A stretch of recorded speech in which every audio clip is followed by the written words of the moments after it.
नमस्कार मित्रों, कल 9 अगस्त 2021 को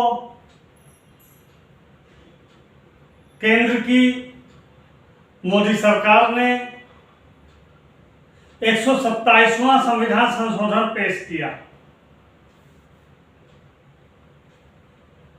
इसके अंतर्गत अन्य पिछड़ा वर्ग संविधान संशोधन पेश किया।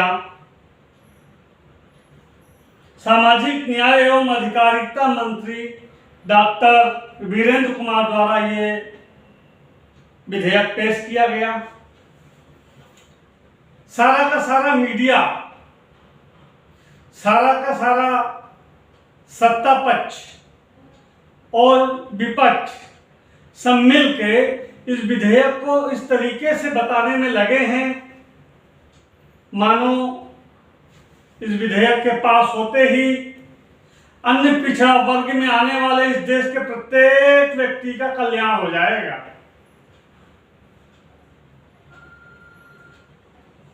ये विधेयक इतना महत्वपूर्ण है, ऐसा बताने के लिए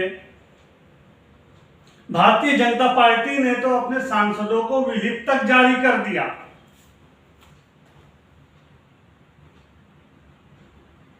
इसका मतलब है कि कल विधेयक पेश करते समय अगर आप लोग संसद में नहीं रहे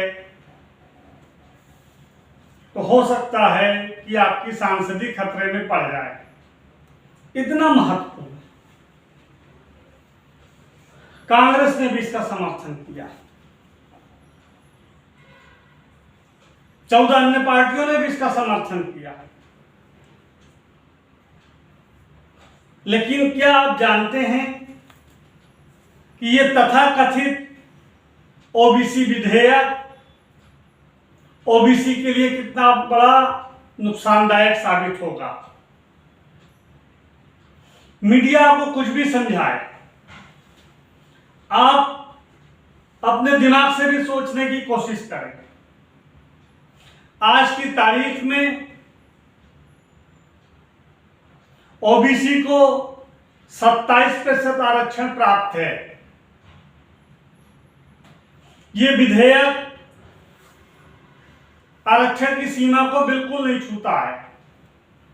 इस विधेयक का जो सबसे महत्वपूर्ण बात है वो ये है कि जो ओबीसी की लिस्ट बनेगी उसे बनाने का अधिकार राज्य सरकारों को भी प्राप्त हो जाएगा।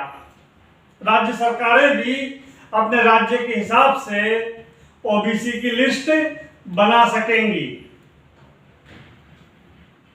अब मैं खुद को समझाने की कोशिश कर रहा हूं अलग अलग मीडिया स्रोतों से समाचार प्राप्त होने के बाद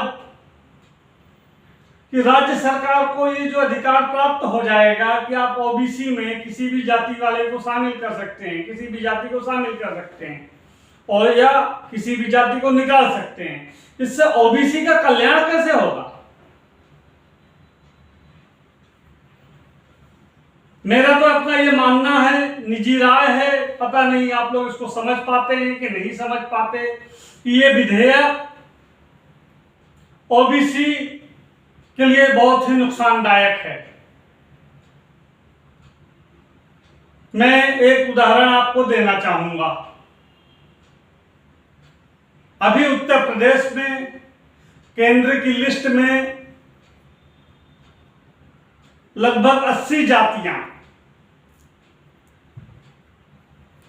इस सूची में हैं जो ओबीसी के अंतर्गत आती हैं।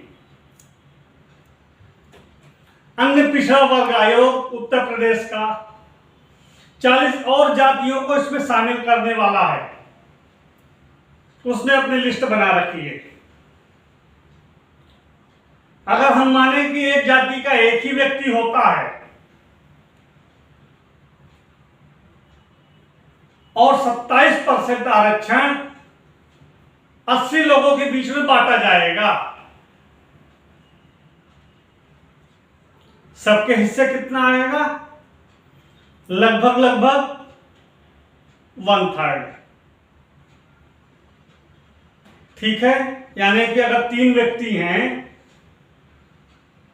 तो उनमें से एक को ओबीसी का होने के कारण लाभ मिलेगा। अब इस विधेयक के पास हो जाने के बाद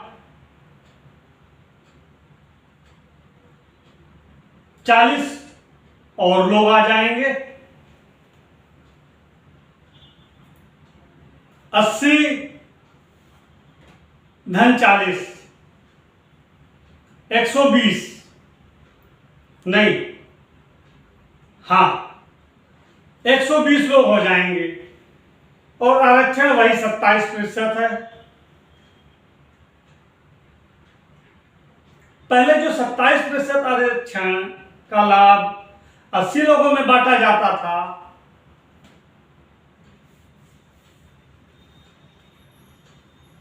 वो 27% अब 120 लोगों में बांटा जाएगा। मैं यूं कहूं, जो गणित के विद्यार्थी हैं या ना हो, उससे कोई फर्क नहीं पड़ता। 27/80 बड़ा होता है या 27/120? अगर ये बात आप नहीं समझते हैं, आप मीडिया के कहे में आ जाते हैं, भारतीय जनता पार्टी के कुप्रचार को नहीं समझ पा रहे हैं, आप ये मान रहे हैं कि ये आरक्षण बिल, ये जो ओबीसी को, जातियों को इससे लाभ होगा कि हानि होगी। अगर आप नहीं समझ पा रहे हैं तो इसमें मैं कुछ नहीं कर सकता हूं। इस देश के लोगों को इस तरीके से समझाया जाता है कि उनके लिए समझना मुश्किल है कि उनको दिया जा रहा है कि उनसे छीना जा रहा है। पब्लिक पॉलिटिकल पार्टी इस प्रकार के किसी भी विधेयक का पूर्णतः विरोध करती है। पब्लिक पॉलिटिकल पार्टी जब सत्ता में आएगी तो इस प्रकार के कैसे भी विधेयक को निरस्त कर देगी।